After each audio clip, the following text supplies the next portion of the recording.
Quel sera le futur de ces personnages à la fin de One Piece? Partie 1. On commence avec Fujitora. Il deviendra soit amiral en chef ou soit chef des armées du gouvernement mondial, comme Kong. Ça bien sûr en partant du principe que le gouvernement mondial actuel sera détruit et aboli. Ou sinon il pourrait tout simplement prendre sa retraite. On enchaîne ensuite avec Marco, une fin plutôt triste, car tel un phénix, il restera en vie jusqu'à la fin de One Piece sans mourir, voyant toutes les personnes qu'il aime mourir devant lui. Et il pourrait continuer à garder l'île du Sphinx en honneur à Barbe Blanche. On a ensuite Sabo, tout simplement chômeur, car à la fin de One Piece, lorsque le gouvernement mondial sera détruit et aboli, l'armée révolutionnaire n'aura plus aucune raison d'exister, donc il finira au chômage. En parlant d'armée révolutionnaire, on continue avec Dragon. Tout comme Sabo, il pourrait finir au chômage car l'armée révolutionnaire sera finie, ou sinon il pourra devenir l'une des figures dominantes du nouveau gouvernement mondial ou de la nouvelle marine.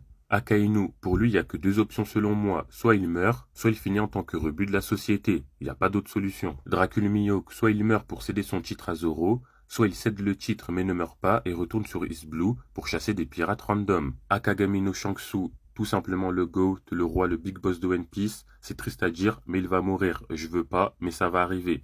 Il n'y a vraiment pas d'autre solution. Shanks va mourir, c'est un fait. C'est dommage, mais c'est comme ça. Smoker la fraude, il va tout simplement devenir amiral, voire même amiral en chef. C'est ce qui lui correspond le mieux. Et on termine cette partie 1 avec Katakuri. Pour lui, il y a trois options. Soit il devient empereur à la place de Big Mom, soit il devient juste le capitaine reconnu de l'équipage de Big Mom, ou sinon il se reconvertit en vendeur de donuts.